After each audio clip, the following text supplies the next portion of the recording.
So he only had a little bit of the spoon, right? Like a pinch, she said, yeah, just Yeah, I heard I'll Yeah, be so light, just I'll be set light it. control. the edge of the spoon, maybe.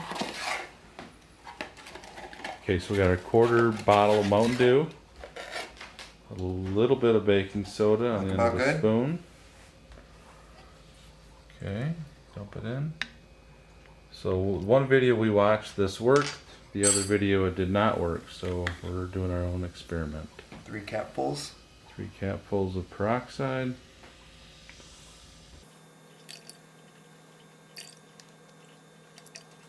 I might spilled a little, so we'll go 3 and a touch. Okay, cap it and shake it. And the other one was already working on the one video. It was.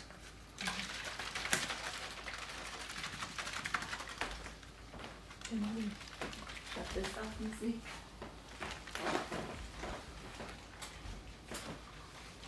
Is it lighting up?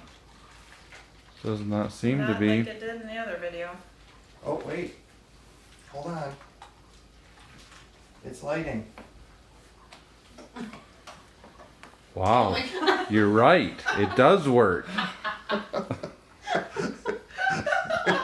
Look at that glow stick. They forgot to add the flashlight to the list of ingredients. It went out. It doesn't last long. Oh, Oh, that's the best. crap. I'm gonna say it's a hoax. I think it's a hoax. Yep. We will not Myth- be doing that camping. Myth busted. Just so you know, yeah. Myth busted, yeah, Yeah, that's we're right. So we tried it, Myth it busted. failed. Mm-hmm. Okay, now you gotta I drink do it. not recommend drinking this. No, you might want to dump it out. Yeah, Oh, please good do idea. before somebody does grab